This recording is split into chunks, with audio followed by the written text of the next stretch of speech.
стран. Есть у нас интересные публикации, и многие наши сотрудники отделов социологии, политической социологии, философии, права, правда, правоведов я здесь не вижу что-то, кроме замдиректора, тоже интересуются вопросами управления, и поэтому мы с удовольствием послушаем вас. Просим. Просим. Так, у меня просьба флешку поставить для схемки. Сейчас ставят. Да.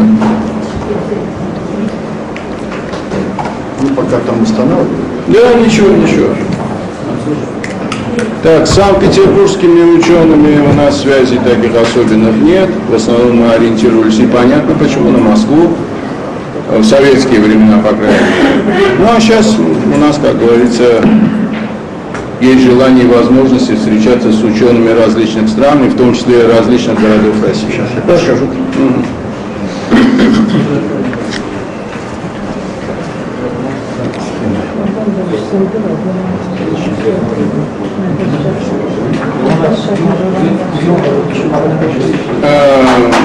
Санкт-Петербургский госуниверситет. Да, вот Мятлят Малим. Вам должно быть интересно. Свердловский, конечно. Нет, не поэтому, а потому что он в управлении. Да. Правда, вот у меня остался вообще вопрос для себя, для меня самого. Вот русский ответ может ли быть азербайджанским ответом или нет? Профессор считает, что может. А я, например, сомневаюсь. Так что Мятлят должен сказать свое слово. Частично, а частично уже нет.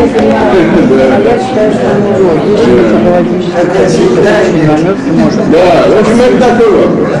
Ну, сейчас послушаем уважаемого профессора. Да. Так, вот здесь книги профессора, пока у нас есть этот вопрос.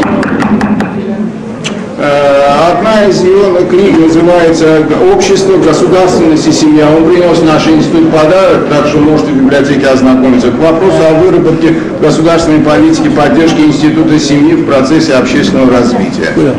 Основы социологии, внутренний предиктор СССР. Вот такое многоговорящее название. Диалектика и атеизм, две сути несовместимы. О естественном, но забытом способе постижения человеком правды жизни. Вот здесь еще одна книга под таким «Внутренний предиктор СССР. Сад растет сам». И о расовых доктринах, несостоятельны, но правдоподобны. Генетика, культура и творчество, духовное наследие, духовность и дары свыше. Эти книги нам подарил профессор. Теперь можно я представлюсь сам. Во-первых, я хочу поблагодарить товарищей, которые пригласили меня в Баку, где я был 40 лет назад. Почти 40 лет назад, в 1973 году. И, в принципе, я должен был быть здесь, когда был жив еще Валерий Старший в 1997 году, потому что для Азербайджана была написана особая аналитическая записка, которую обязался передать один ваш соотечественник, но, сказав, что он это сделал, на самом деле он этого не сделал. Это вот так в качестве предисловия. Ну, несколько слов о себе.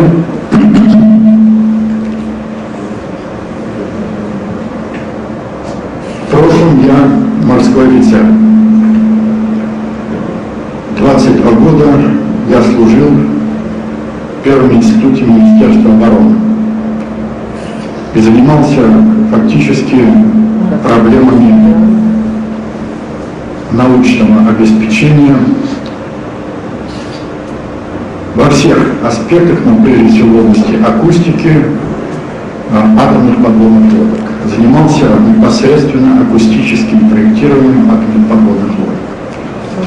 50 лет, то есть в 1988 году, я ушел с флота по приглашению академика Зубова, математика известного во всем мире, Владимира Ивановича, в наш университет, с которым я по линии Министерства обороны и раньше много сотрудничал. И вот с тех пор там работаю. Но когда я служил в Министерстве обороны, я отвечал за научные разработки во всех университетах страны, во всех академгородках. Я много ездил, общался с очень многими людьми и знал ситуацию в стране не понаслышке. К 1988 году уже была сформирована команда, которой не нравилось то, что было в стране, но еще больше не нравилось то, что надвигалось. Вот эта команда, полный экран я лучше. Вот эта команда и приступила с 1988 года, там были специалисты всех отраслей науки. И социология, и психология, и философия. И она приступила к разработке так называемой концепции общественной безопасности. Ну вот это пока то, что я могу сказать, потом я отвечу на вопросы, и почему мы так назвали себя внутренний предиктор СССР. Предиктор в переводе с английского — это предсказатель. Те, кто изучает математику, те знают, что есть метод предиктор-корректор. Мы специально взяли английское слово, чтобы барышням из ленты не переводить его на свои языки. Мы взяли на себя уровень глобальной ответственности. После того, как выявили существование глобального надгосударственного управления. Об этом я тоже немножко скажу. Поэтому мы его назвали глобальный предиктор, а себе взяли название внутренний предиктор СССР. Потому что мы... Зимой Михайловна, походите сюда, вот ваше место рядом. Рядом с любимым Кабель Маалимом. Идите, садитесь.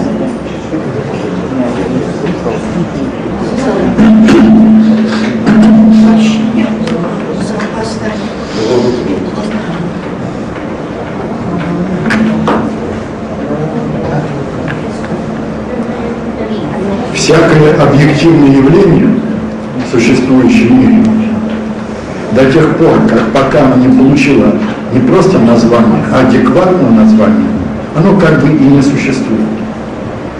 Вот эта глобальная власть не имела названия, они говорили разными словами, за кулисом, они. Но я привожу пример из мифологии Древней Греции, Одиссея. Те, кто помнит ее, Одиссей оказался на острове Циклопов. Полифем закрыл, чтобы съесть его товарищей. Он развел костер, накалил кол деревянный большой, и они все вместе уничтожили последний глаз Полифема. Когда тот заорал: «Ты кто?» Он говорит: «Никто». Сбежались другие циклопы: «Ты чего орешь? Кто тебя обидел?» «Коварный никто». Ну, раз никто, они разошлись. Вот до определенного времени, до 90, по крайней мере, первого года, этот коварный никто существовал как они. Для себя пометьте, кто хочет понять, одна работа была только. «Красная симфония» Ландовского. То есть об этом что-то знал товарищ Сталин. По допросам Марковского, вы, наверное, знаете, это был троцкист, которому он сохранил жизнь. Вот на этом я большую часть заканчиваю и теперь перехожу непосредственно к сообщению. Итак, глобализация — процесс объективный. Об этом открыто сказал наш президент, когда он был президентом, Владимир Владимирович Путин. Но сказав А, он не сказал Б. Объективная глобализация в силу того, что человечество единое на Земле, в зависимости от рас, наций, в силу общности информации, но главное в силу того, что интеграция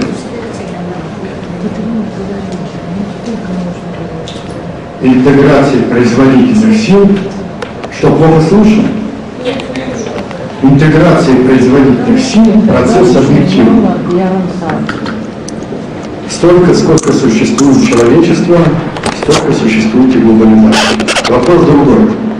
А почему они заговорили в конце 20-го, в начале 21 века? Дело в том, что если рассматривать историю государств, региональных цивилизаций, Россия в этом смысле не государство, а региональная цивилизация многих народов, как объединенные единым смыслом жизни. Так вот, если рассматривать историю государств, региональной цивилизации, особенность русской цивилизации в том, что строительством ее государственности занималась элита, а строительством самой цивилизации, в смысле территориальной, занимался весь народ. И на протяжении, по крайней мере, письменной известной истории тысячи лет, всегда шла борьба, и был антагонизм между элитой и народом. Сейчас этот антагонизм достиг очень серьезных, не знаю, как у вас, у нас в России. Так вот, если рассматривать историю региональной цивилизации, историю стран и борьбу, то можно выявить 6 приоритетов обобщенных средств управления или оружия. То есть, если страны или какой-то коалиции стран ведут войну между собой, то всегда можно вот то, что я сейчас перечислю, воспринимать как оружие, а можно как средство управления. Итак, каковы же они по значимости, то есть по приоритетности? На первом приоритете информация мировоззренческого типа. Это самый мощный вид оружия. Если вы берете под контроль мировоззрение народа, а как вы потом отдельно скажу, берется это через культуру, тогда вы уже и подчиняете не директивно-адресно, структурно, а бесструктурно этот народ. На втором приоритете информация хронологического, исторического характера. Вы же обращаете внимание, что ни одна страна не может установить свой календарь. Они есть, но пользуются все неким глобальным летоисчислением. А почему-то до новой эры, там, после новой эры, кто это определил? Почему юлианский календарь, григорианский календарь? У нас вот сейчас даже по старому стилю, по новому стилю. То есть тот, кто владеет историей, тот, кто контролирует историю того или иного народа, тот управляет этим народом. На третьем приоритете информация идеологического, фактологического и технологического характера. Это все третий приоритет обобщенных средств управления. Я ушел из первого института Министерства обороны, так как работал на третьем приоритете обобщенных средств управления, чтобы разворачивать вот эти средства и вооружения, и управления на первом, втором и третьем. Все священные писания, так называемые, Веды, Библия, Коран, это только третий приоритет. На четвертом приоритете информация о средствах платежа. Это кредитно-финансовая система. С помощью кредитно-финансовой системы, которая изложена, единственное, где в Библии изложена социологическая доктрина, с помощью кредитования с судным процентом я могу развалить любое предприятие, любую отрасль и даже экономику целой страны. Как? Очень просто. Перестройка началась с того, что кредит у нас давали под 300%. Потом снизили до 60%. И сейчас, когда во всех странах мира, на которые Россия ориентируется, в Соединенных Штатах, в Европе, 1,5–2%, там, 0,5%, у нас по-прежнему официально 8–9%, а реально до 20%. Ни одна экономика не в состоянии выдержать это. Почему это выдержала российская экономика? Ну, а я думаю, вам это понятно, как можно. Вы даете руководителю предприятия кредит под процент выше роста процента производительности труда, выше роста прибыли. Он должен вернуть вам кредит и этот процент. Он, естественно, не может, он идет к вам снова за кредитом. Так подсаживают, также можно в отрасли, так и в целых странах. На пятом приоритете обобщенных средств управления мы его называем генетическим оружием, все виды наркотиков, алкоголь, табак и отдельные виды музыки. Вот этот тяжелый рок – это тоже оружие. Он появился тоже не случайно, хотя раньше такие ритмы были только у шаманов Африки и племенах диких каких-то. И на шестом приоритете обыкновенное оружие. От ножа до ракеты. Если двигаться снизу вверх шестого приоритета, наверное, то мы обнаружим следующее. Быстродействие на низких приоритетах выше, но устойчивость результата, полученного в результате использования этого оружия, ниже. Ну, смотрите, мы победили Германию, а была это не Германия, а это была целая Европа. Была не только Аргентина, это фактически весь потенциал военный всей Европы. На шестом приоритете. Прошло 2 поколения, и мы пришли с протянутой рукой за кредитами той же Германии. Вот вам показатель, что результат, достигнутый на шестом приоритете, неустойчив.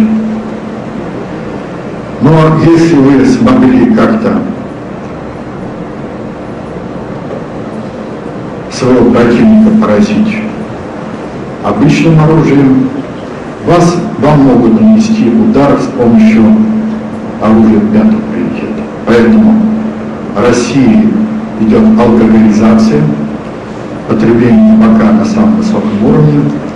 Это оружие, не говоря уже о наркотиках. Ну а дальше, чем выше вы поднимаетесь по приоритетам обобщенных средств управления, тем вы более могущественны. И самое мощное оружие – это оружие мировоззренческого, методологического характера. В Конституции России записано,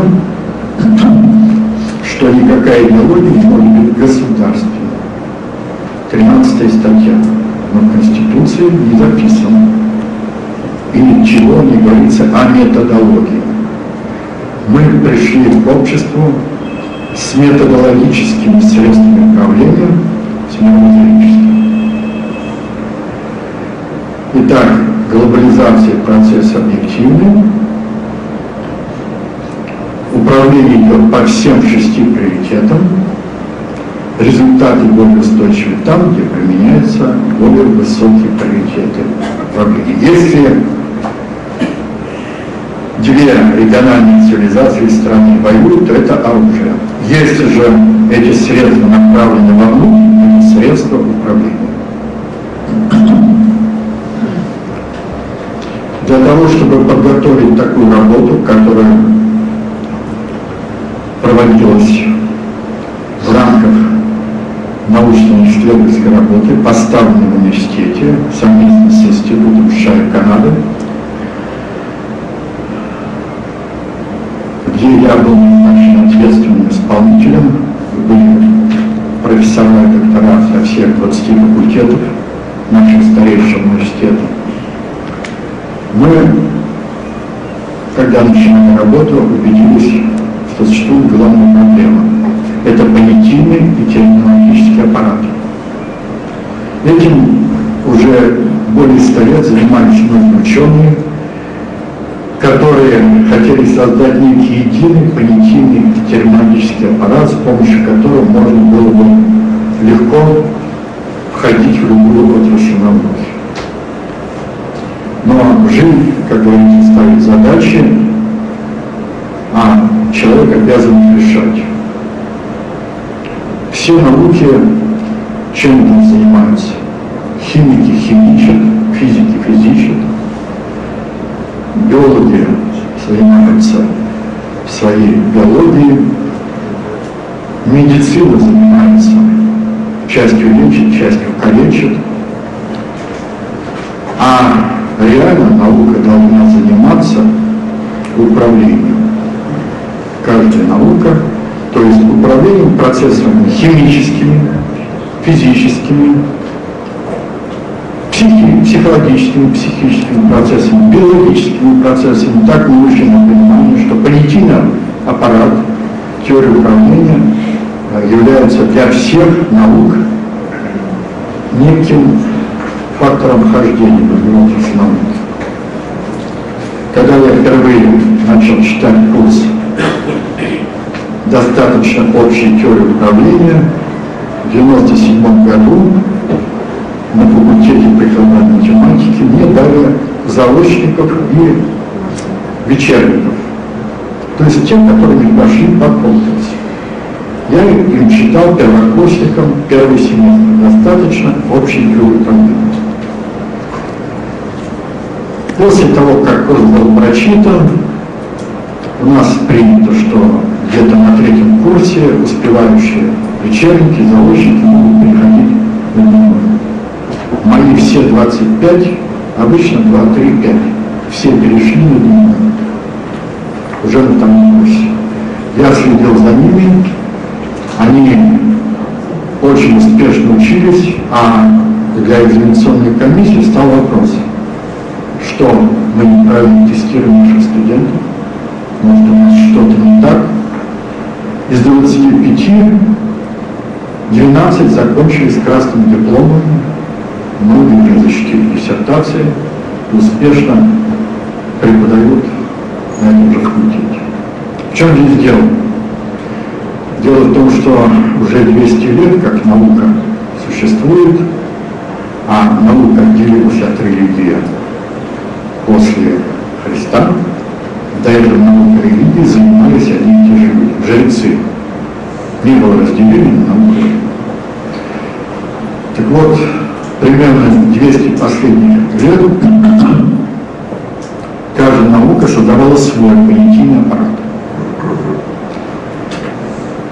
У медиков свой, у математиков свой, у биологов свой и так далее.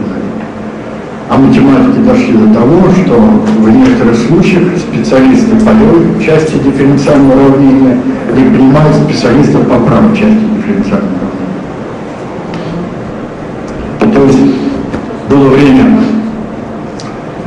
разбрасывать камни, наступило время камни собирать. Мы считаем, овладеть достаточно общей теорией управления. Представьте, студент, у нас в дипломе записано 33 предмета, которые мы ставим. Каждый преподаватель читает свой предмет, совершенно не думая о том, как этот предмет с информацией согласуется с той, которую преподаватель другой. Но это правильно. И поэтому студент выходит с кашей в голове, приходит на работу и пользуется методиками, инструкциями и так далее.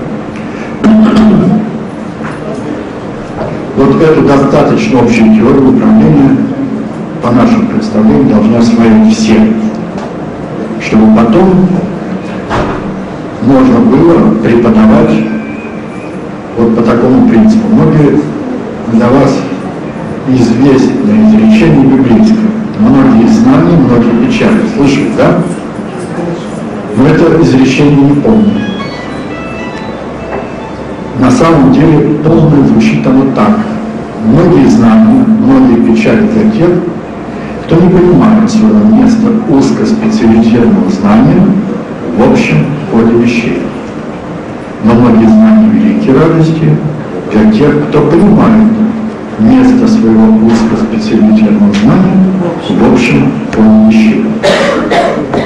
А наш предшественник, мы продолжаем традицию анонимного коллектива, нашим предшественником был, может кто-то из вас знает, Козьма Прокоп. Это была группа товарищей, которые писали очень серьезные философские работы.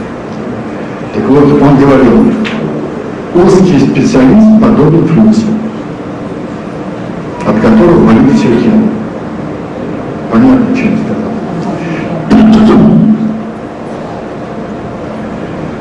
Сейчас достаточно общей теории управления читается, по нашим оценкам, в 18 университетах России и в очень многих школах. Преподавать ее надо со школьного возраста, где-то в 9-10 классах. У нас есть опыт, когда школьники, получившие представление достаточно общей теории управления, легко, без репетиторов, поступают в любые вызовы. Но возвращаясь к теме все-таки моего доклада. Хорошо. Ясно теперь, что заявление Буша, что Америка победила Россию в информационной войне, это глупость. Почему? Сейчас объясню. Информационная война, еще ее называли холодная, победила холодную войну. Холодная война – это война информационная. Америка победила Россию только в одном из сражений этой информационной войны. Война не закончена. Вот те 6 приоритетов, которые я вам сегодня обозначил, по ним и идет война. Война идет, теперь она называется уже информационно-психологическая, и как нам известно, а мы все знаем о Гарвардском проекте, знаем даже руководителя Гарвардского проекта, офицера ЦРУ Фиона Хилла, зовут англичанка от рождения, училась в России, хорошо знает русский язык. Мы все знаем о РЭН Corporation, что они готовили, что готовят сейчас. Нам заранее известны все планы ЦРУ в отношении России. Вопрос только в руководстве нашем, насколько они способны адекватно отвечать на все эти вызовы. Мы со своей стороны, мы внутренний предиктор СССР, отвечаем на эти вызовы и часто идем, как и в древности, на Руси на выгул. То есть мы им даем нашу информацию и говорим: готовьтесь, скоро по вам будет нанесен удар на 3-м, на 2-м и на 1-м приоритете. Но поскольку система образования была самой лучшей в Советском Союзе, и таковой осталась, а я теперь езжу по всем странам мира, очень хорошо знаю все элитные университеты Европы, могу вам прямо сказать, те, кто посылает своих детей, кроме знания языка, ничего они там не получат. Ничему там не научат. Более того, сейчас в Германии начали переводить наши многие учебники на немецкий язык. И я делал презентацию вот этой концепции всем посольствам 8 декабря 2008 года в Брюсселе. Всем посольствам Европы и Соединенных Штатов. Дважды выступал в Европарламенте по кредитной финансовой системе и по одной из главных проблем, которая нависает над человечеством. Вас всех, не только вас, всех нас пугали 2012 годом, астероидом, планеты Немезиды, но никто вам не говорит о самой страшной опасности, которая надвигается на человечество. Вот то, что я сейчас скажу, 30 ноября в присутствии парламентариев со всех стран Европы, а была конференция «Россия, Европарламент, фабрика идей модернизации», я им сказал на это следующее. Модернизация – это хорошо, но человечество создало техносферу и стало заложником этой техносферы. Все разговоры о космосе, выходе в космос, о том, что когда-то человечество установит связь с другими цивилизациями, бесполезны. Потому что техническое развитие обогнало нравственность человечества. С такой нравственностью никакая другая цивилизация с нами общаться не будет. И хотя средства контакта есть, но мы несовместимы по нравственному аспекту. Так вот, та проблема, которая надвигается на Россию, она незаметна, но если эта проблема не решена, то через 3-4 поколения человечества на Земле не будет. Оно самоликвидируется. Поясню, каким образом. Говорят, что во времена Сталина генетику у нас давили, ничего подобного. У нас был академик Дубинин Николай Петрович, всемирно известный академик, который в 1944 году приехал в Воронеж. Воронеж был сровнен с землей, до фундамента все было снесено. Генетики занимаются экспериментами на мушке дрозофилии. Почему эта мушка? Она имеет весь набор хромосом, что у человека, а плодовитость ее там в течение недели, может, десятка потомств будет. Не в Брюсселе, а я вот читал лекции в католическом университете города Левена, на площади, на огромной стеле, я говорю, что это такое? А это памятник мушке дрозофилии. У нас есть Институт генетики, я и там не выступал. Итак, он провел эксперименты в городе, где ничего не было. Ни транспорта, ни заводов, фабрик.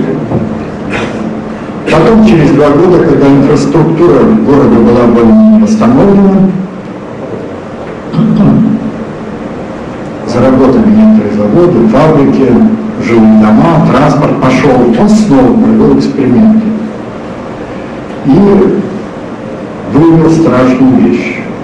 Город является мутагенным фактором по отношению к человеку, то есть разрушение хромосомного аппарата. Чтобы вам было известно, человечество как вид в 40-50 раз тоньше и острее реагирует на эти мутагенные факторы. Что это значит? Вообще, город всегда, как искусственное образование в биосфере, был мутагенным фактором. Но соотношение сельского и городского населения было примерно 3-2-5% городского и дальше 95% сельского. В России даже после революции было 85% сельскохозяйственная страна и чуть меньше 15 городских жителей. Поэтому пролетарская революция произошла в крестьянской стране. Сейчас в Европе 5% населения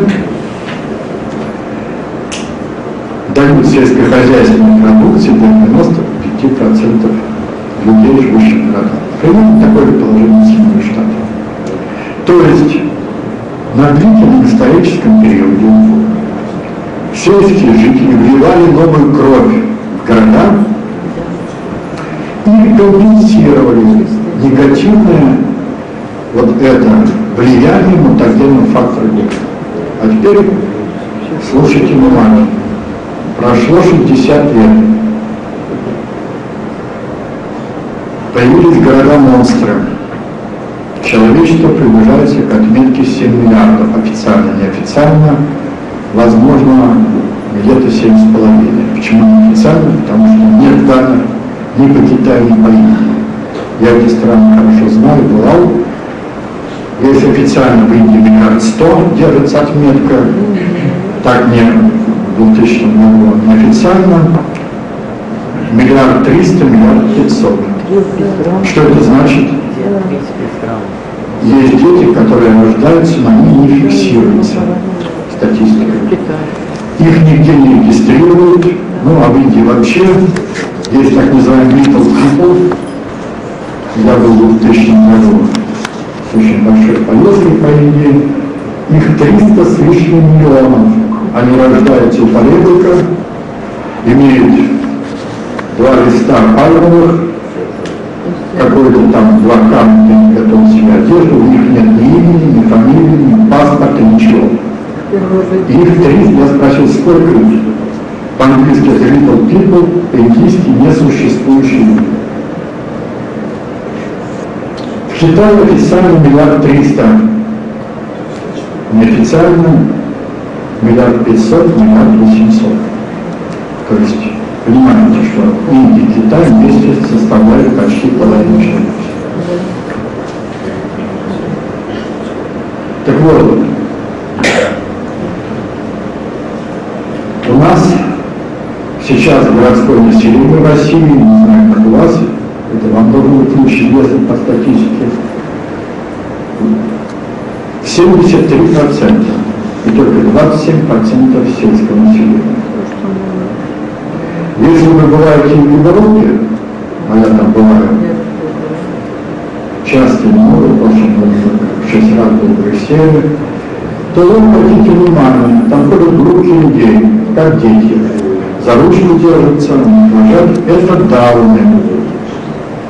Это люди с одной лишней хромосомой. Это и есть проявление мутагенного фактора. Если вы поедете на европейские курорты, вы обязательно увидите, к ним относятся в Европе очень хорошо, их любят, их жалеют, ласкают, но они не люди. И на курортах вы всегда увидите их. В России пока они есть, но их не так много. Так вот, мутагенный фактор не только проявляется в данном, он проявляется в следующем. Это психологическая неустойчивость человека, это склонность к суициду, это неиздержанность всякая во время конфликтных ситуаций, это склонность к алкоголизму, наркотикам, и это то, что сейчас особенно культивируется, нетрадиционная сексуальная ориентация, геи, лесбиянки. Наши геи вдруг стали требовать парада. В Европе 70% мэров городов гомосексуалисты. И с 9-10 класса школьников заставляют посещать гей-клубы. Обращаю ваше внимание, вот эта нетрадиционная ориентация в деревне, в сельской местности никогда не проявляется. Это следствие, об этом тоже не говорят, но это проявление негативного мутагенного фактора на геном человека. Он перестает понимать, кто он, мужчина или женщина. Это было, говорят, и раньше, история да была, но только в городах. И в Греции, и в Древнем Египте это было. К чему это может привести? Компьютеры, мобильники, автомобили, самолеты, вся техника, вся техносфера, она влияет. Вот огромные дома, которые у вас тоже строят, это предпосылки к негативному мутагенному фактору влияния на человека. Каждый, живущий в этой соте, излучает и воздействует на других. К чему это может привести? Вот мощнейшее техносфера, которую мы создали, а управлять будут люди неполноценные. У нас не принято об этом говорить, но тот, кто занялся в Чернобыле экспериментами по мощности, был неадекватен. Отключить все 4 контура защиты и понять мощность. К чему это может привести? А то, что люди, они учатся, получают образование, становятся управленцами и управляют такими мощными сооружениями, как атомные станции. Почему произошел кризис именно в Японии? Почему удар нанесен по Японии? Такое сильнейшее землетрясение, где 4 атомные станции сейчас там пострашнее, чем Чернобыль. Об этом тоже мало кто пишет. Вот про Чернобыль писали очень много, а про это мало пишут. Дело в том, что Япония на острие технического прогресса. Именно японцы берут все новое и быстро реализуют. Своих фундаментальных исследований японцы никогда не проводили. Но любые изобретения они быстро осваивают и приспосабливают. За ними вторыми идут Соединенные Штаты. Но это только одна сторона. Биосфера, Земля, живой организм, вместе с биосферой человечество объявило войну биосфере. Мы сейчас подошли к кризису биосферному, экологическому, социальному, культурному, об этом скажу чуть позже. Так вот, биосфера и Земля защищается, и удар нанесен по тому, кто на переднем рубеже. Но дело не только в том, что они на острие технического прогресса. В Японии есть такая культура бонсай. Слышали они? Знаете, что это такое? Это берется маленький росточек сосны, который может вырасти 30-40 метров, сажается в кадочку, закручивается в проволочные кандалы и выращивается. И через 5-10 лет получается карликовое деревце, земли мало, и уходит любуется. Это насилие над природой. Но вот эта культура бонсай вместе с синтоизмом распространена и в психике японцев. Многие считают, что японцы вот такие, они очень приспосабливаются, легко. Нет. Они зажаты этой культурой бонсай. У нас много писали о гитлерских немецких концлагерях, но ничего не писали. А если писали, то очень мало. И эти данные получали из Канады и Соединенных Штатов. Что творили японцы, когда стали создавать свою империю? На Филиппинах, в Вьетнаме, в Китае, в Индонезии. Эсэсовцы просто отдыхают. То есть это вообще не люди. Это что-то страшное. Если у вас хотите желание поближе познакомиться, зайдите в интернет и наберите что-нибудь о концлагерях Японии, завоеванных стран.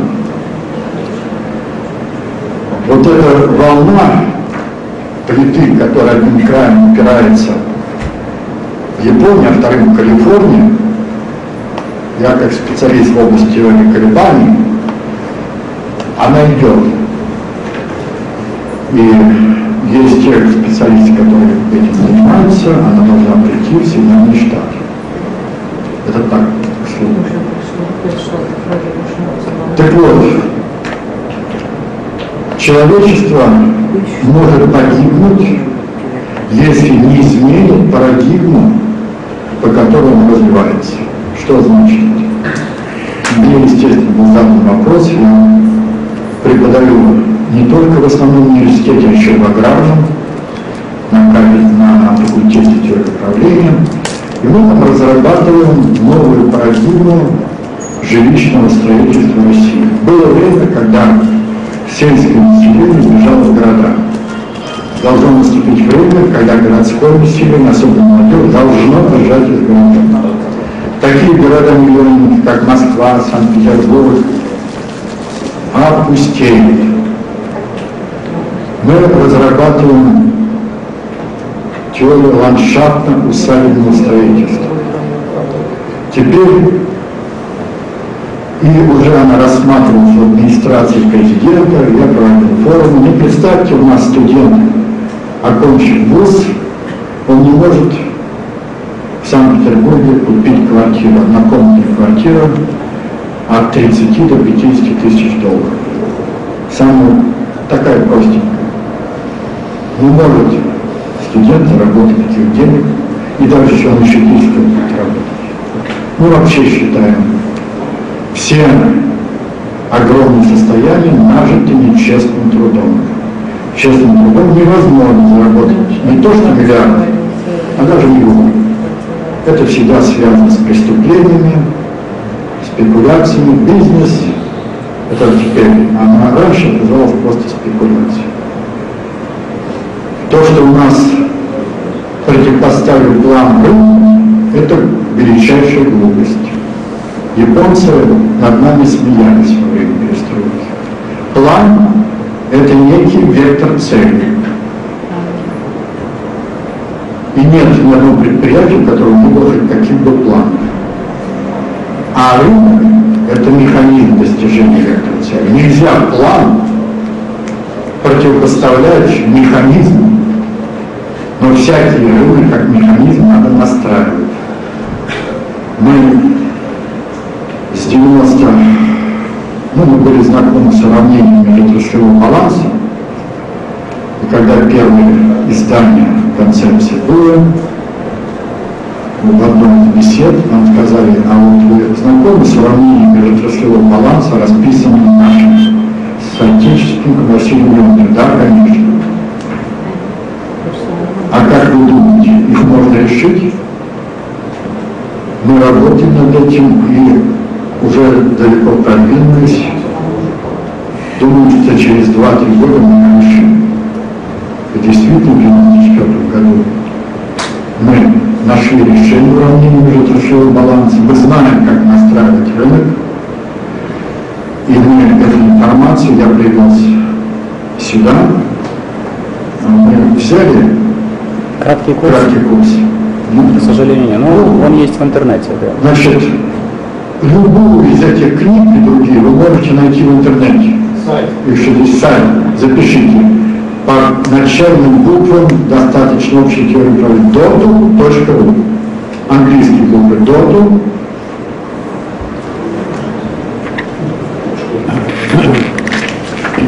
Сейчас я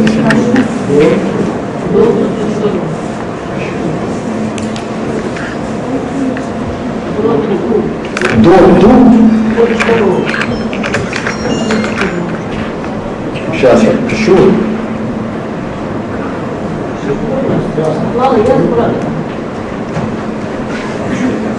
Вот так видно? Dotu.ru. И саму достаточно общую теорию управления, концепцию вы можете там прочитать. Вот по этому вопросу очень маленький вопрос. Следовательно, это откорректированная система рыночной экономики. Да. Где план должен быть напряженным, все нововведения технологические, все достижения должны идти в запас плана. Ну, конечно, не так, как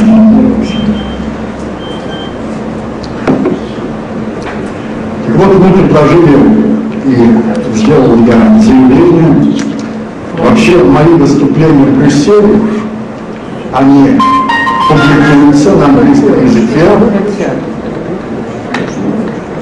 Я могу вам только привести вот одно такое.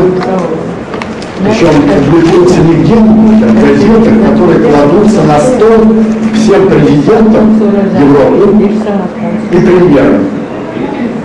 И обязательно президент, это газета «Новая Европа», «Нью-Йорк».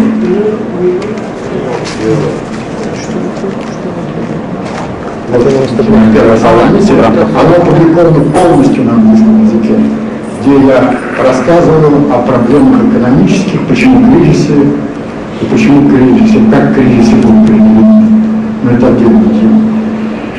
Итак, мы подошли, сколько мне еще времени? Да, вопросы уже есть, очень много вопросов. Вопросы. Я вот эту схемку расскажу, и тогда мы перейдем к вопросам. Итак, Россия как цивилизация проиграла только пока одно из сражений холодной информационной войны. Сейчас она вооружена лучше, чем Америка и любая страна Запада. Почему? Не только потому, что ей стали известны приоритеты управления информационным оружием, ей стало известно и то, чего пока недоступно ни одному управленческому корпусу на Западе. Мы с ними делимся этой информацией, наблюдаем шок. Итак, достаточно общей теории управления есть такое понятие «полная функция управления». Просто поймите себе, потом вы набираете полную, в любом Яндексе наберете полную функцию управления, и вы получите огромную информацию. Даже в Яндексе вы наберете, например, представитель ВП СССР. Вы увидите меня, я представитель этого авторского коллектива, и около 200 лекций вы можете послушать по разным аспектам. Достаточно общей теории управления, полной функции, вот такие ключевые слова, вы получите всю информацию. Либо заходите вот на Dot.ru, и все книги, их около 60, и более 300 аналитических статей, каждая, которая по значимости является не меньше, чем книга.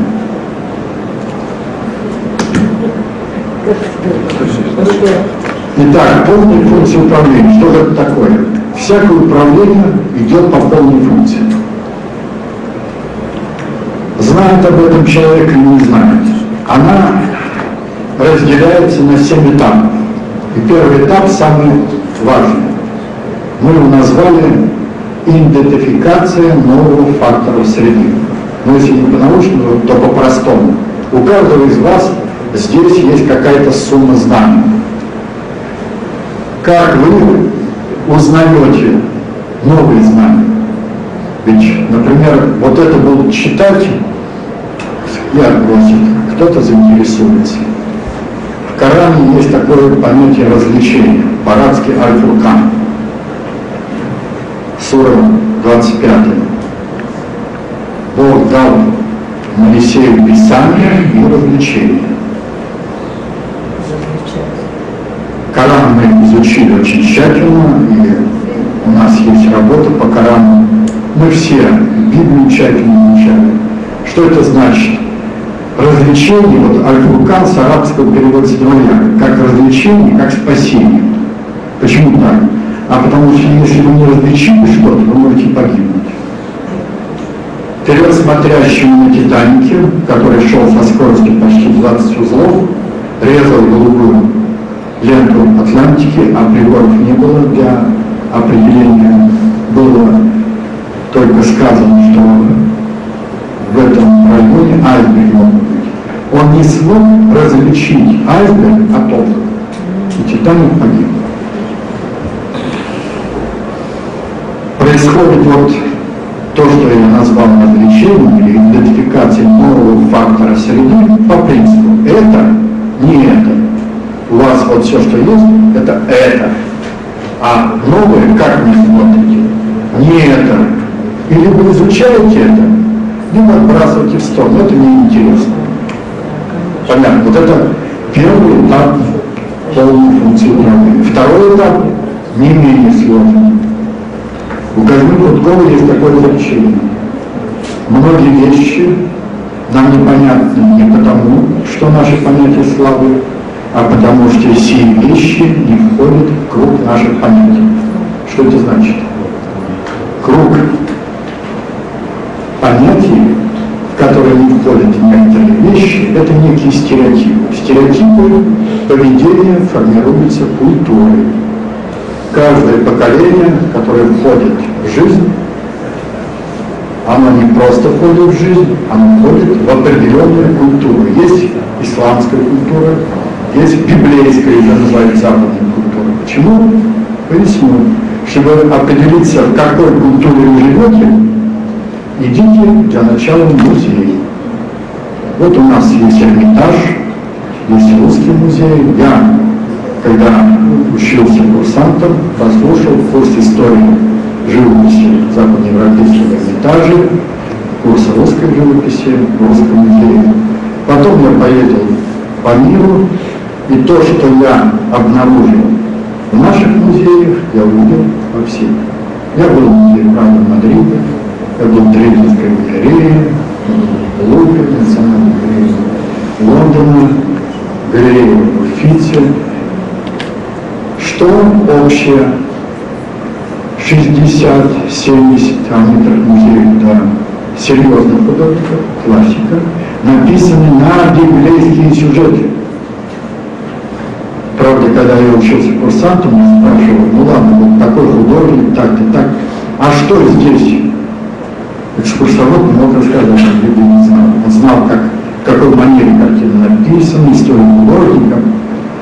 Если вы возьмете читать классическую литературу, Дона Флитвангера, иудейского война, Томас Манн, Иосифова братья, который из 10 страниц первой Библии написал 2 тома.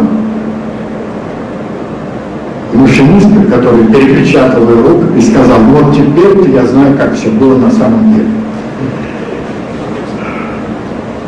Нашего Достоевского, Анатолия Франца, Лескова вы обязательно обнаружите. Если вы возьмете классическую музыку Иоганна Себастьяна Баха, то там увидите страсти по Матфею, страсти по Иоанну. Если вы послушаете первую оперу, благодаря которой Верди дали путь и открыли путь Набука, там есть хор еврейских рабов. То есть мы живем в библейской культуре. И это надо осознавать. Так вот, стереотипы, на основе которых мы живем, это наши автоматизмы поведения. У нас есть сознание, информация в нем циркулирует на генетическом уровне и на социальном уровне. Это тоже вам известно, да?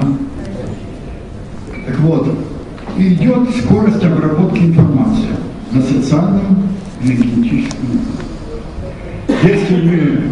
Если я вам задам вопрос, что такое время, вот вы говорите, все знаете, можете ли вы дать определение, что такое время? Да. Что вы имеете в виду, какое время? Что? Ну что такое время?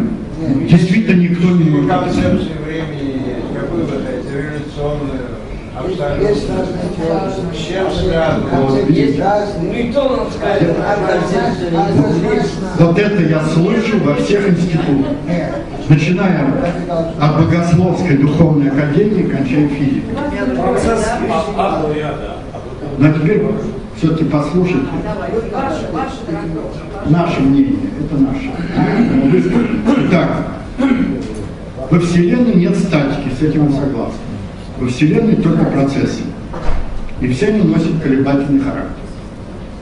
Поэтому мы теорию назвали достаточно общей. Мы претендуем на какие бы потом процессы не выявились, эта теория будет соответствовать управлению любимым процессом. Итак,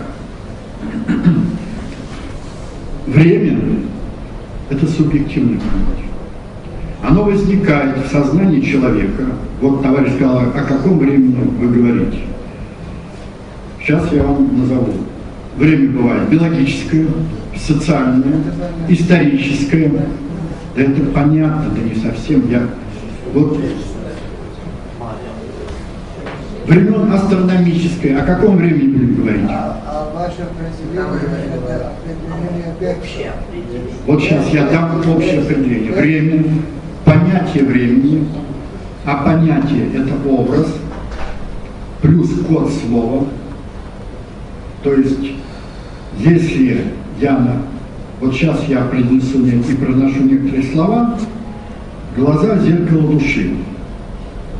Человек умеет лгать языком, но не умеет лгать глазами. И поэтому я слежу за аудиторией, за ее глазами. Что понимает аудитория, а чего не понимает. Я вижу в глазах ваших и возражения, даже хотя вы молчите. То же самое и со студентами. Поэтому я часто говорю, слушайте меня глазами, не прячьте глаза. Итак, понятие – это образ плюс код слова. Все слова – это код. Если я вам принесу слово, я скажу слово «лук», какой образ у вас возник? Нет, я же вам сказал просто слово «лук». Правильно. У каждого, в силу приверженности чему-то возникает образ. Лук хозяйка вспомнит, когда она режет лук, а мальчишка, который стреляет из лука, он, конечно, про этот лук вспомнит. Я произнесу вам слова «смена логики социального поведения». Каждое отдельное слово вам знакомо, но в целом это словосочетание у вас не возникает, никакого образа не возникает, верно?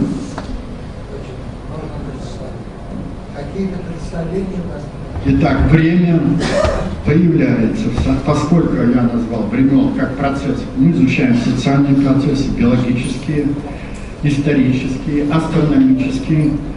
Времен много, как и множество процессов. И время возникает в результате соотношения на уровне сознания у человека вот этих процессов, колебательных процессов. Один из которых он выбирает в качестве эталонного. Если вы за эталон взяли частоту смены поколений, то вы будете иметь биологическое время. Если вы за эталон взяли частоту вращения Земли вокруг своей оси и вращения Земли вокруг Солнца, речь пойдет об астрономическом времени. Если вы за эталон возьмете переменную величину частоту смены технологий, вы получите социальное время. Итак, да, я понимаю, что для некоторых это, рушатся некоторые стереотипы, но тем не менее это так. Если вы будете читать внимательно, вы это убедитесь. Каждая сфера имеет свое понятие в приложении времени. Значит, чтобы точнее еще понятие было. Вот мы все пользуемся астрономическим временем, да? Вы летите на Марс. Частота вращения Марса вокруг своей оси, полный оборот другой вокруг Солнца. Каким временем будете пользоваться? Земным или марсианским? Почему? Вы же по дороге к Марсу. Это вам просто один из... Вот вы говорите, что вы все знаете, но большинство людей не задумываются. На самом деле, ситуация такая, в отличие от всех остальных, вот вы сейчас перечисляли, философы, они страдают общее определение времени, и это определение времени, как не понятие, а уже категория, оно должно подходить по все те типы, о которых вы говорили. То есть мы даем категории, у нас категориальное мышление, мы вводим понятие времени, которое будет подходить под биологическое, под социальное, под астрономическое и так далее. В этом смысле наше отличие. Тогда дайте определение времени. Я еще раз вам говорю, если мы говорим о определении времени, есть два определения. Есть Нет, одно общее определение времени. Есть ньютоновское определение, есть эйнштейновское определение.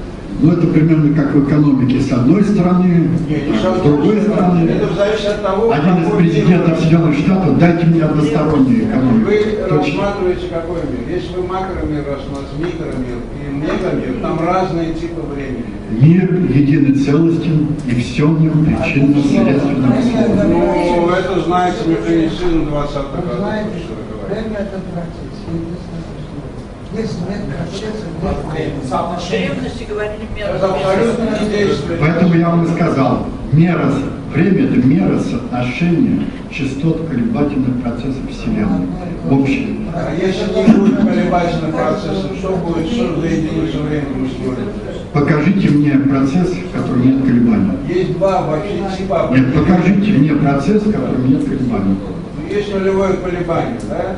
Я говорю о процессе, а не... Вот это процесс нулевого колебания есть. Он считает, Нет процессов не колебательных, все процессы носят колебательный характер.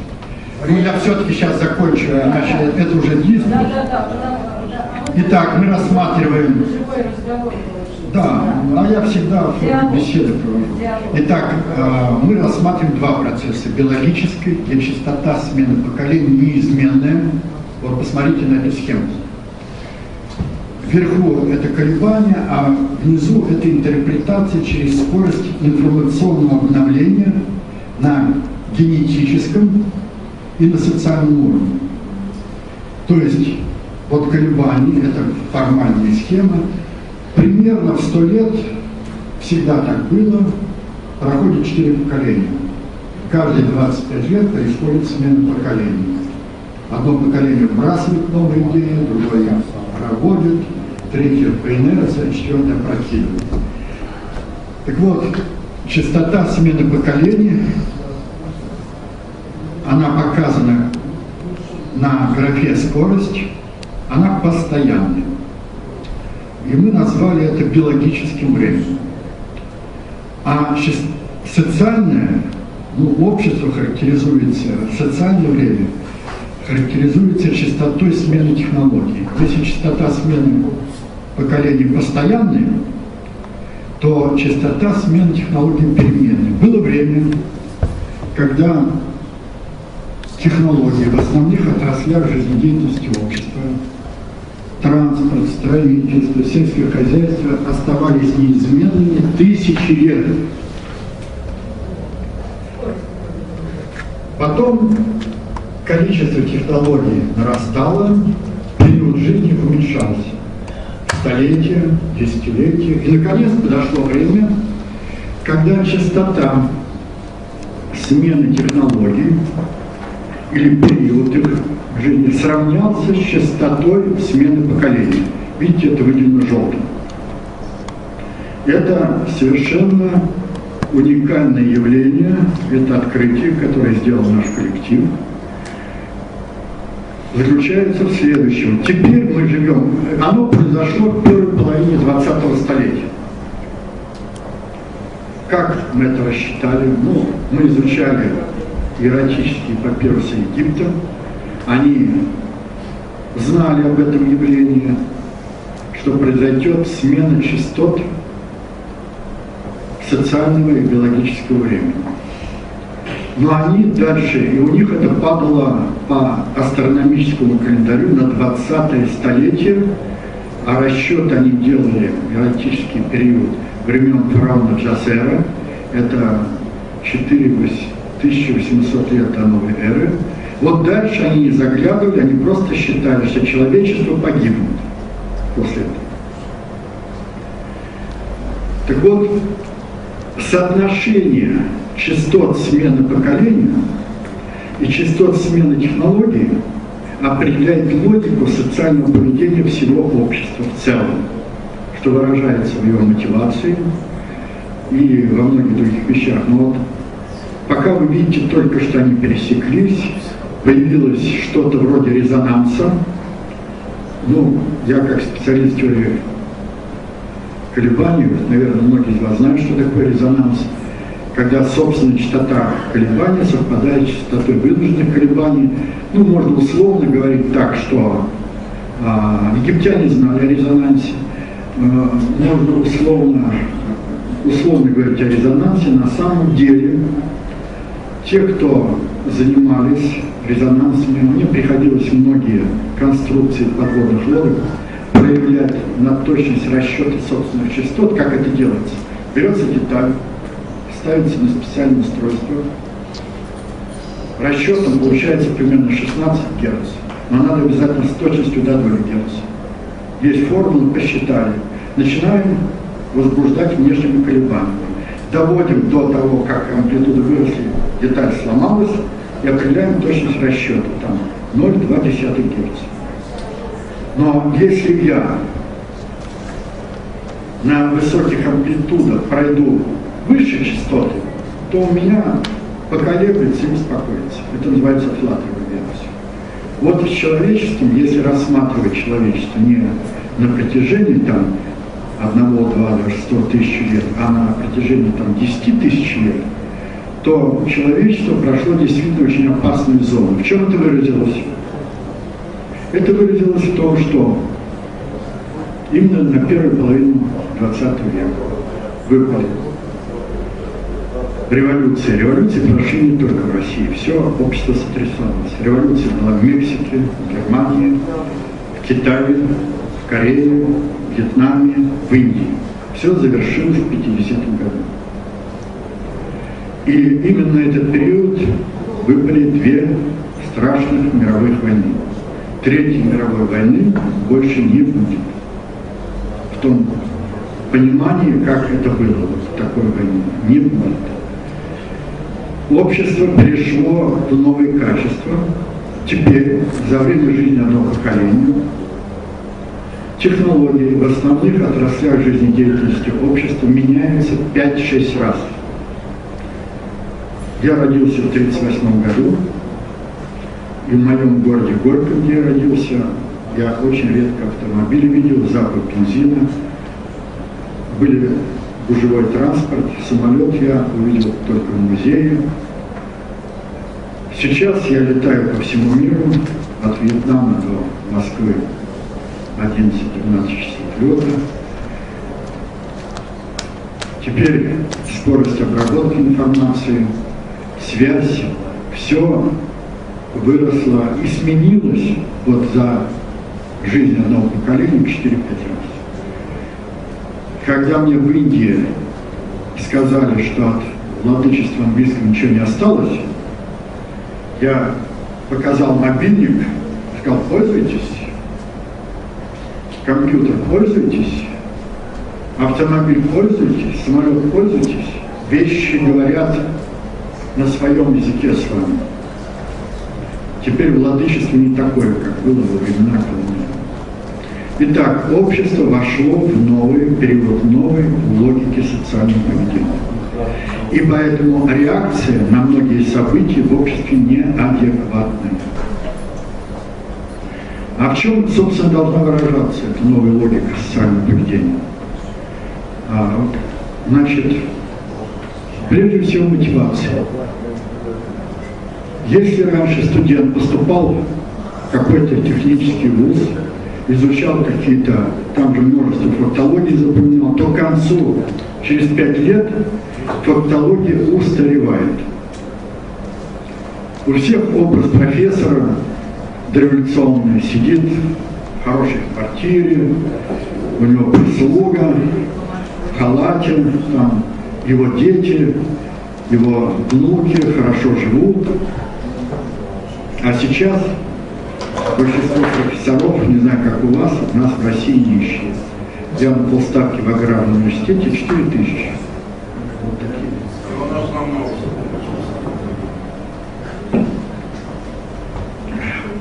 Ученых много, умных мало, как говорят у нас в России. Так вот, сейчас необходимо не фактологическое знание, а знание методологии, освоение нового знания и выработки этого нового знания, можно сказать, с нуля.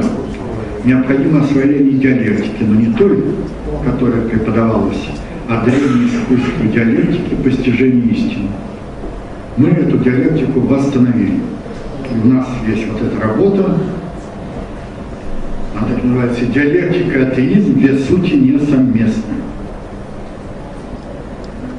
Мы разобрались и с Гегелем, хотя первым не мы начали разбираться, а наш Алексей Степанович Хомяков, который прямо сказал, что Гегель гениальный своей феноменологией и не понял ошибки, которые он сделал. Ну, дело в том, что вся западная философия пришла к нам из Греции и Рима, но в Риме римское право подмяло эту философию. Завершилась она действительно Гегелем, когда он создал идеал русской монархии конституционной, протестантизма, и сказал, вот это идеал. Гитлер не был бы возможен, если бы не было Гегеля. 3 основных закона диалектики, они не совсем точны. Это не первый не закон единственной борьбы противоположностей, а закон взаимоотношений от личности. Здесь много у нас различных органов, но они не борются между собой, они просто различные, дополняют друг друга. Закон не перехода количества в качество, не только, а и упорядоченности. То есть вы можете изменить порядок при одном количестве и получите другой элемент. И не закон отрицания – это смерть, а закон преображения. Но будете читать диалектику, если заинтересуетесь, почитайте. Итак, общество вступило в период, когда освоение фактологического знания может привести к большим негативным последствиям. Поэтому мы при достаточно общей теории управления, это есть новые методологии. Я вижу, что я достаточно вас утомил по вашим взглядам некоторым и скепсису, который я хорошо вижу. Но я во многих странах бывал, у нас во многих вузах. Для меня ничего нового в этом нет. Это естественная реакция на всякое новое, незнакомое знание. Спасибо вам за внимание. Теперь можем перейти к вопросам. Спасибо, Владимир Михайлович, за ваш доклад.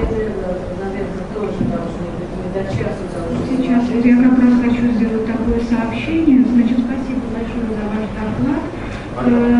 Так как у нас остается немного времени, поэтому очень просим, чтобы вопросы были краткие, лаконичные, по существу и непосредственно связанные с докладом, а не переливались в дискуссии. Пожалуйста. У меня вопрос. Пожалуйста, Рафик Галхан.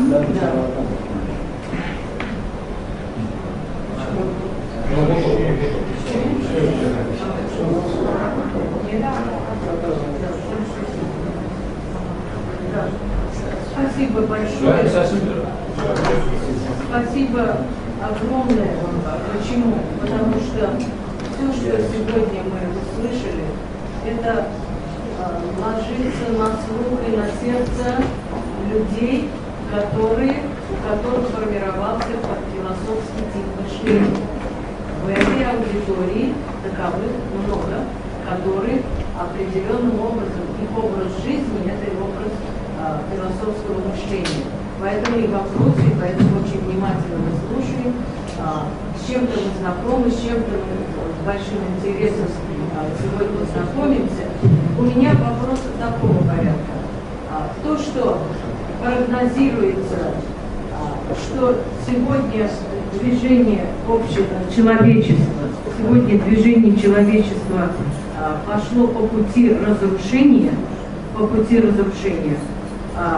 в то же время есть ряд поисков и гипотез, которые так же, как и вы, прогнозируют непосредственно, как быть и что делать. И для меня, допустим, не только гипотетически, а версии, которые выдвинул в свое время Сорокин, Екатерин Сорокин, у которого появилась счастливая возможность сравнить две системы социалистическую, из которой он бежал отсюда, и капиталистическую, в которой он прожил до конца жизни. Теория конвергенции. Да. Теория конвергенции, где Сорокин говорит, важно не то, чтобы каждая информация била себя в грудь, чтобы победим мы. Сегодня важно, это 50-е, 60-е годы важно, говорит Сорокин, выработать промежуточный тип формации, когда все дефекты одной системы устраняются, а также устраняются дефекты и другой системы, той же капиталистической системы. Дефекты у нее налицо, потому что то, что сегодня происходит в мире, вот именно прогноз, то есть прогноз уже... Вопрос вот такой, что насколько можно реализовать уже существующие версии, которые могут предотвратить разрушительные процессы. Если не затрагивать формационные системы, возможно ли предотвратить это разрушение? Да, возможно. И для этого написана вот эта книга «Сад растет сам». Здесь рассмотрена и сама конвергенция капитализма и социализма. Но поскольку вы затронули философский тип мышления, я хочу сказать следующее, что во всех университетах России и Запада, ваш университет, я не знаю, кризис на 5 факультетах. Первый – философский, второй – психологический, социальный, экономический и исторический. В каком смысле кризис? Сейчас скажу. Кризис заключается в следующем, на философском. Студенты, которые поступают на философский факультет, а я выступал на нашем философском факультете, вижу, что там происходит, они не могут, они считают, что философия – это не прикладная наука. То же самое и философия, это возможность поговорить много и ни о чем. Я сейчас закончу. Поэтому наше представление о философии. Какую же роль играет философия? Философия играет роль камертона. На камертоне нельзя сыграть ни одну мелодию, но если камертон фальшивый, то нельзя настроить весь оркестр, нельзя настроить ни один инструмент. Поэтому роль философии огромна. И студенты и многие преподаватели, в общем, потому так относятся, потому что они даже не знают вот это. Хотя они тоже все говорят, да мы все знаем, что вы нам тут пришли лекции читать, мы тут специалисты и прочее. Теперь второе. Есть, видите, у нас как это, диалектика, атеизм, две сути несовместимы. Наше общество атеистично было. И все думают, что вот сейчас, когда разрешили официальную религию, оно стало не атеистичным. Но атеизм двух типов.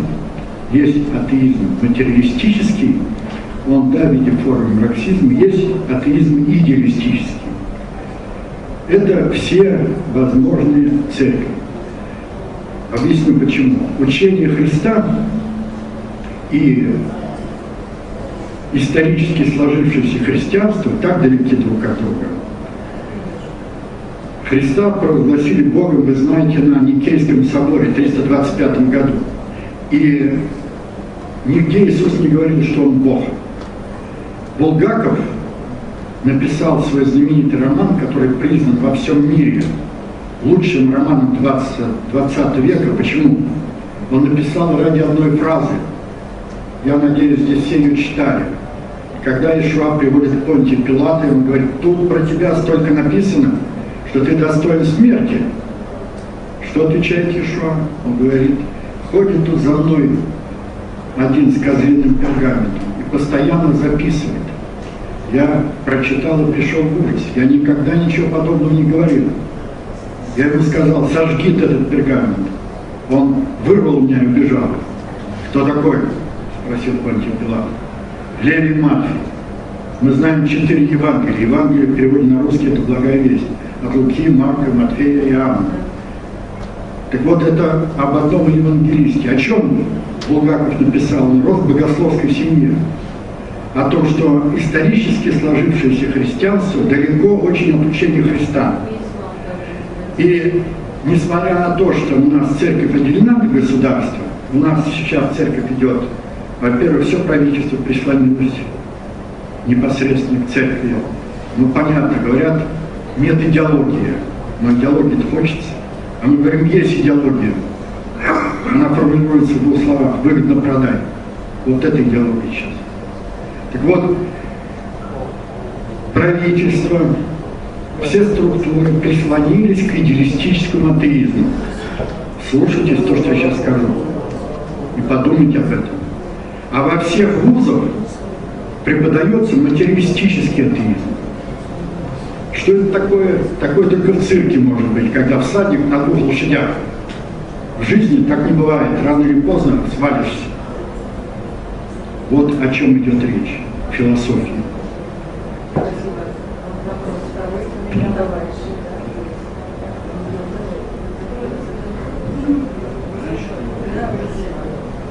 Владимир Михайлович, скажите, пожалуйста, возможно ли и в какой мере предвидение будущего истории? Спасибо, очень хороший вопрос.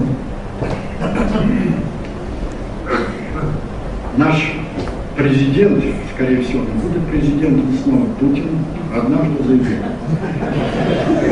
О чем скажете?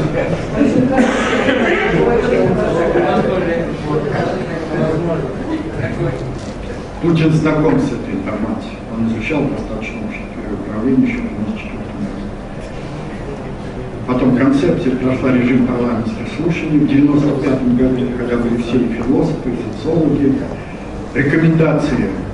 Это 28 ноября 1995 года. Правительство, президентство, новый состав Думы, все расписано, все зафиксировано на видео.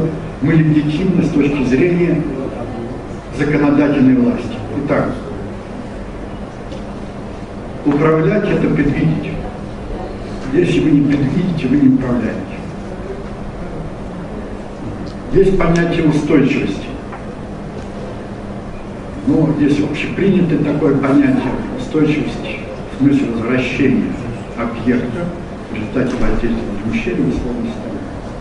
А есть понятие более широкое – устойчивость в смысле предсказуемости под воздействием внешних сил, внутренних обстоятельств и управления.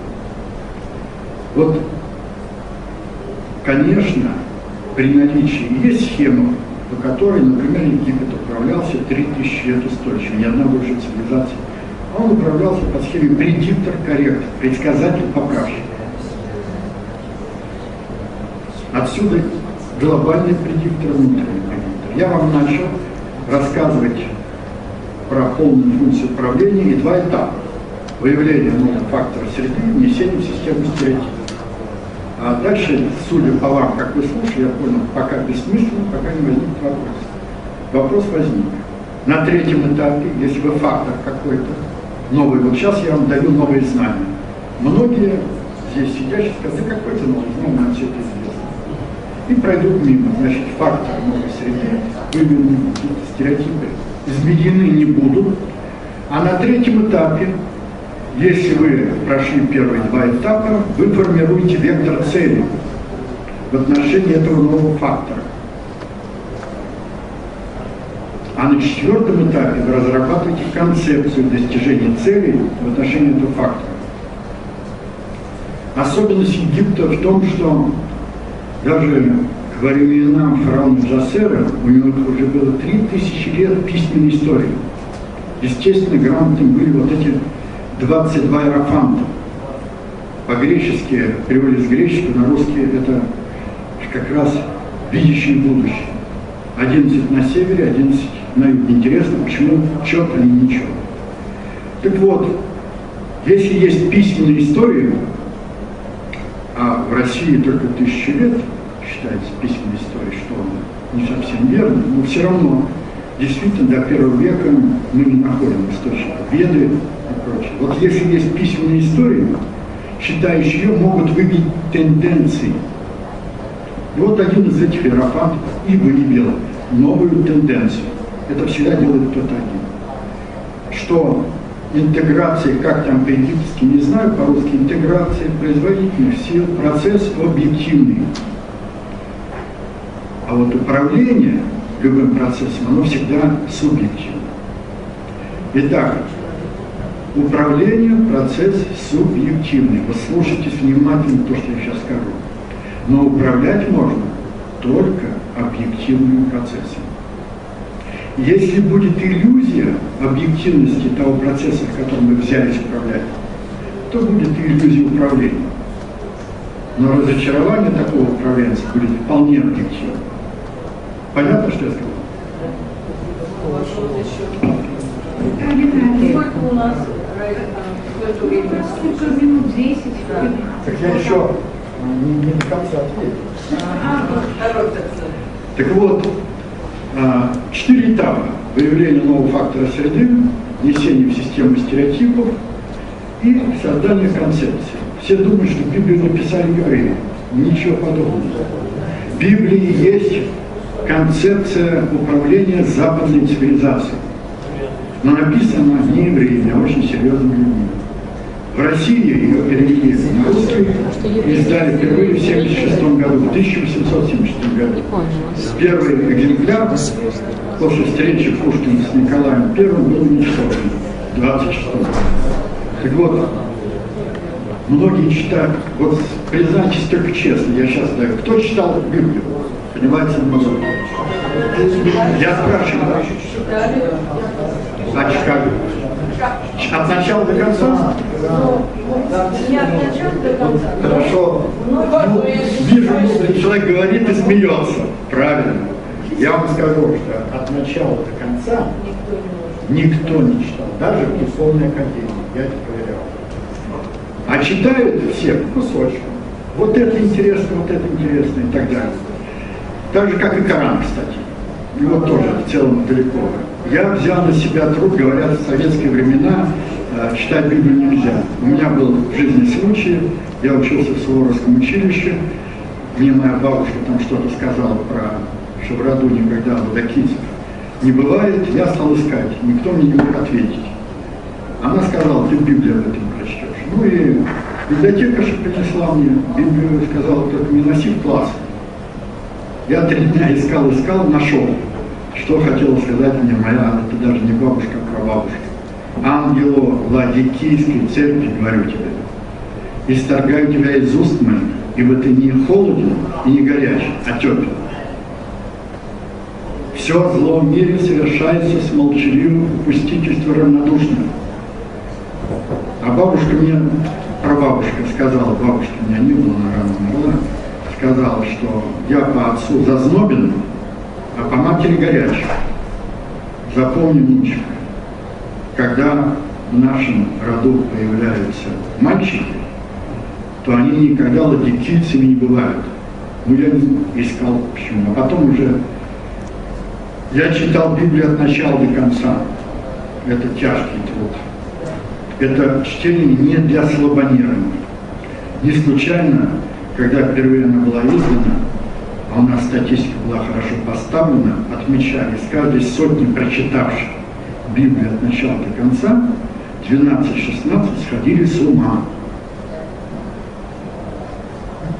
Итак, а теперь смотрите, вот эти 4 этапа, которые я назвал полной функцией. 5-й этап – это создание структуры, 6-й этап – это непосредственно управление с помощью структуры, 7-й, если цели достигнуты, создается новые проблемы, решаются. Вот 7 этапов.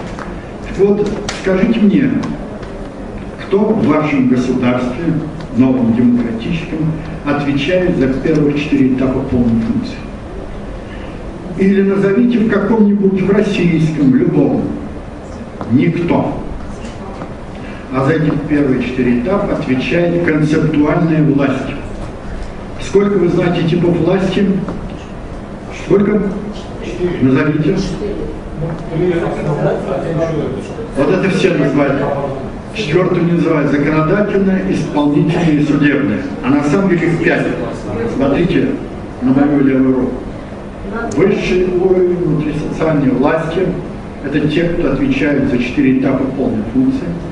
Мы ее назвали властью концептуальной. Это высший уровень внутрисоциальной власти в обществе. Она автократична, то есть она вне любых демократических процедур. Что это значит? Туда нельзя пробраться не за большие деньги, даже за очень большие.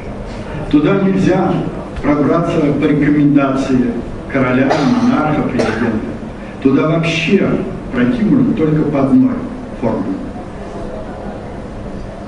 по которой формируется то тоталитарное общество, в котором мы все живем.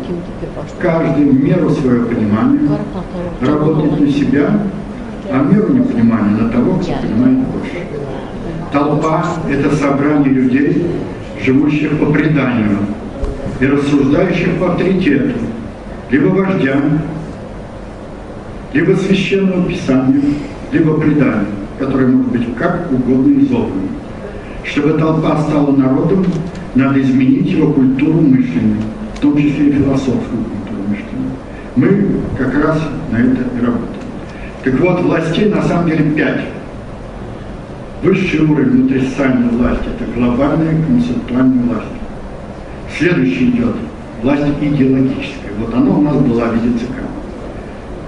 Задача идеологической власти – вот эту концепцию, которую проводит в жизнь глобальная концептуальная власть, если она рабовладельческая, преподнести обществу как благотворное. Мы живем в рабовладельческом обществе. Рабство бывает разным. Можно скандалами и плетками, а можно через включение телевизора, радио и так далее. Это тоже. Так вот, идеологическая власть нужна, если концепция не благодетельна. Третий вид власти – это власть законодательная. Она пишет законы на основе данной концепции. Все законодатели не случайные люди, потом у них есть свое мировоззрение. Мировоззрение формируется культурой. Культура вторична от концепции. Чтобы понять, какой концепцией живем, надо понять культуру. Следующая власть исполнительная, она данную концепцию при помощи законов проводит в жизнь. И последняя власть, судебная, она защищает эту концепцию от вторжения нечуда.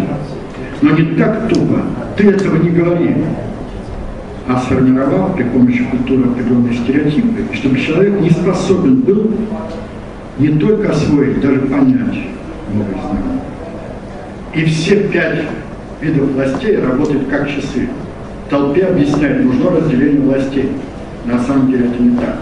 Если вы спросите, ну что, вот только вы были ли люди, хотя бы в России, кто знал об этой власти, я могу в качестве то ли курьеза, то ли анекдота привести. Мне рассказали его очень ответственные люди, еще в советские времена, когда в 1945 году в мае в Ялте Сталин, Черчилль и Рузвельт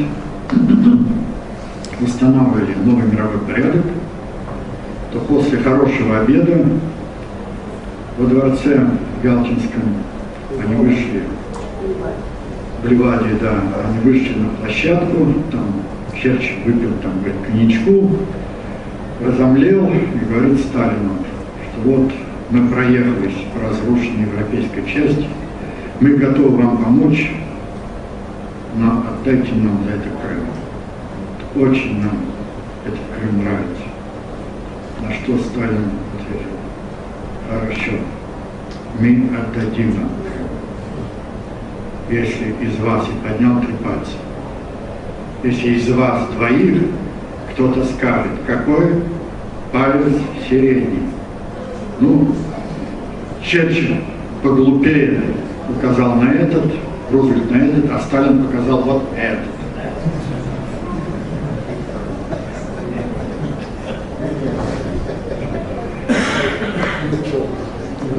А теперь еще вопрос.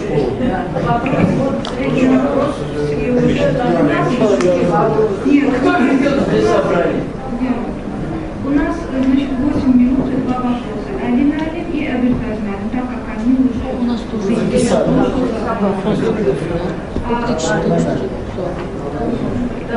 да, просим, пожалуйста. Большое спасибо, предельно ясно. То, с чем мы не согласны, или там, скажем, вызывает сомнения, мы в ваших произведениях и в Вопрос следующий. Как мы как я во всяком случае понял, вы представитель или даже руководитель некоторой организации, которая ведет борьбу внутри страны и за рубежом против сложившегося. Да, я встречаюсь, я работаю в рамках народной дипломатии, встречаюсь с президентом.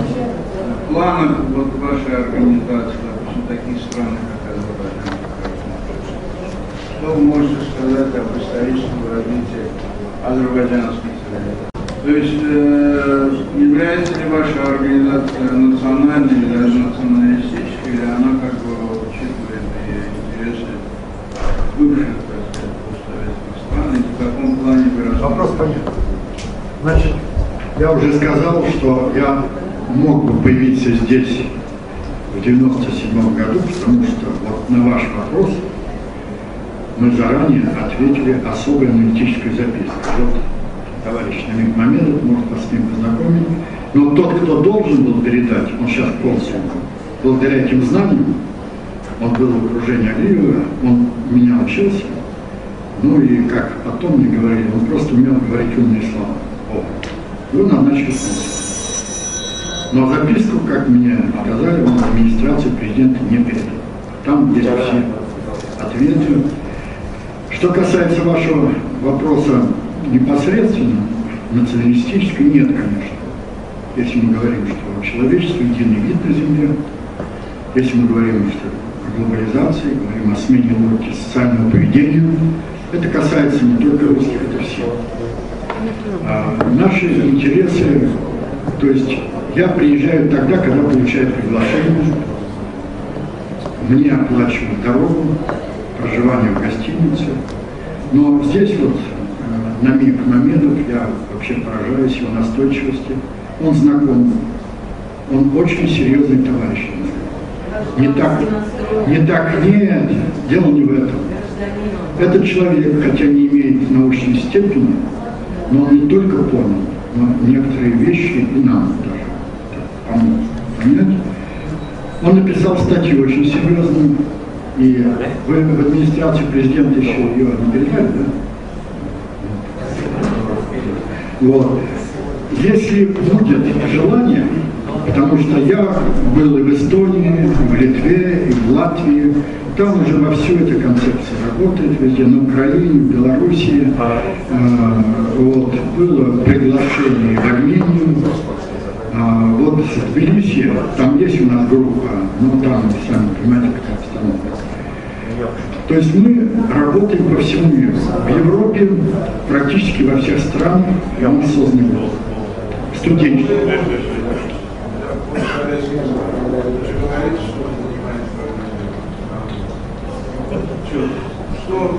Что в вашей концепции сулит Азербайджан?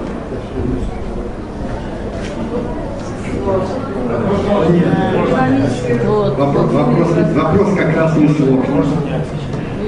Зачем вы отвечаете? В Азербайджане два выхода. Либо грузинский, но в Грузии нет нефти, у вас есть нефть. Либо вас будут тащить в Турцию, ну либо Россию. Но реально два. Потому что грузинский вариант – это американский вариант.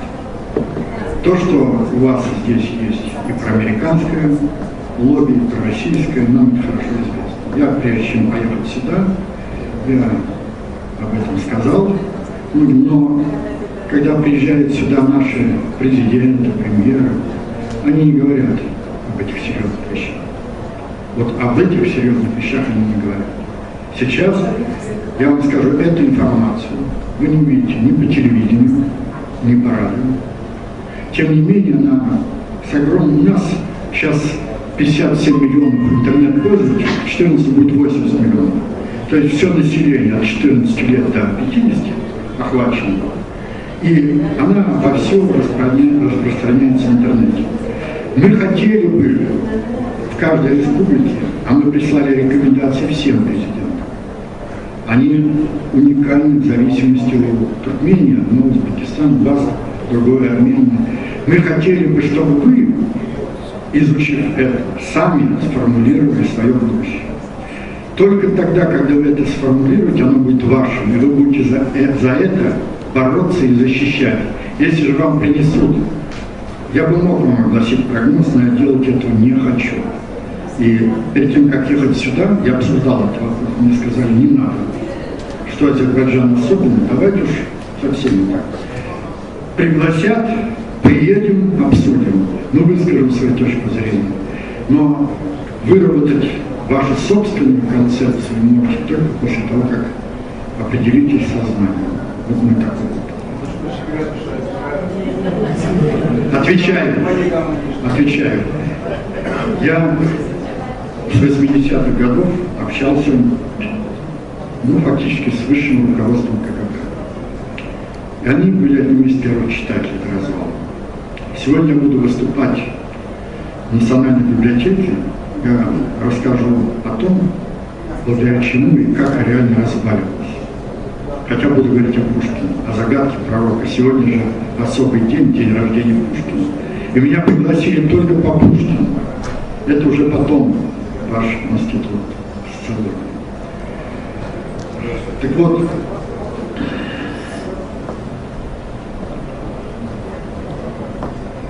развал Союза, вы же помните, был референдум, где народы все проголосовали за то, что присоединились.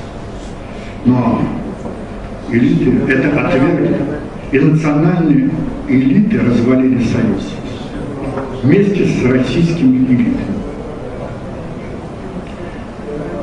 И вам самим придется здесь решать эту проблему. Мы ее решаем, наших национальных элит. Мы в последние 5 лет мы заняли такую позицию: равноудаленность или равноприближенность между Западом и Россией. И это приносит какие-то плоды впервые. Вы мне задали вопрос о секретности. Это вопрос, то есть вот в этой ситуации нам отвечаю. На последней беседе, перед тем, как генерал армии, реальный руководитель КГБ Филипп Ильич Бабков, это было в январе 1992 года, после того, как уже путч произошел, я ему задал вопрос. Он сказал, да, это все очень серьезно, но вы забежали далеко вперед. Я спросил, как далеко? Лет на 20. А второе, он сказал, можно вам вопрос? У вас были деньги, у вас были все научные кадры в огромном союзе. Почему вы это не создали?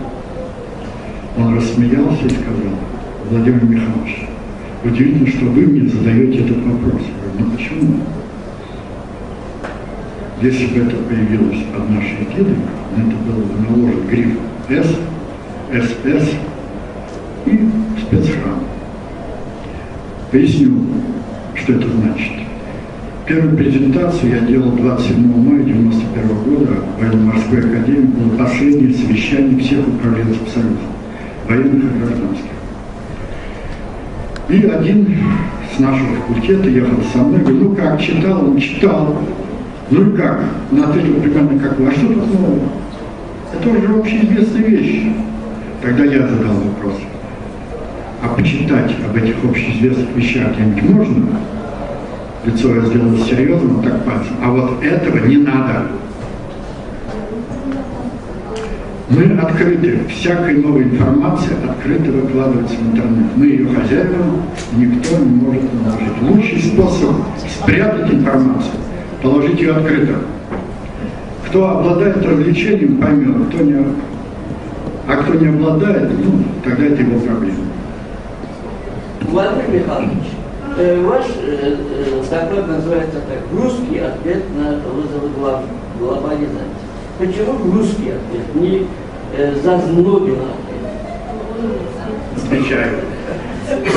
То, что я бы сказал, концепция — это и есть русский ответ на вызов глобализации. У меня нет прав, я участник коллектива, и любой, кто занимается научной деятельностью, должен об этом думать. Более того, мы изучили, как люди в основном изучают не информацию, а ту, которая авторитетом написана. И авторитеты можно использовать в интересах какого-то. А если потом авторитет рухнет, можно на него все свалиться. Так вот, мы хотим, чтобы изучали информацию, а не авторов. Информация объективна. Чтобы не было давления никаких авторитетов. И поэтому мы анонимны. Но если вы даже все, что здесь написано, как Ньютон сказал, я стою на плечах гигантов. Мы тоже стоим на плечах гигантов. Естественно, все, что касается науки, мы используем.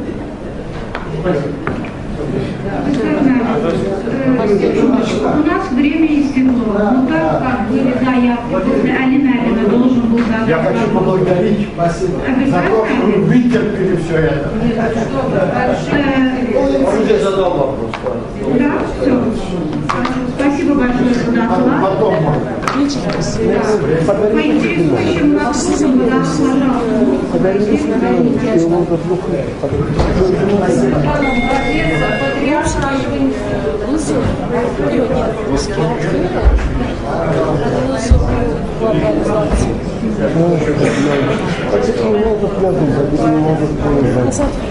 А?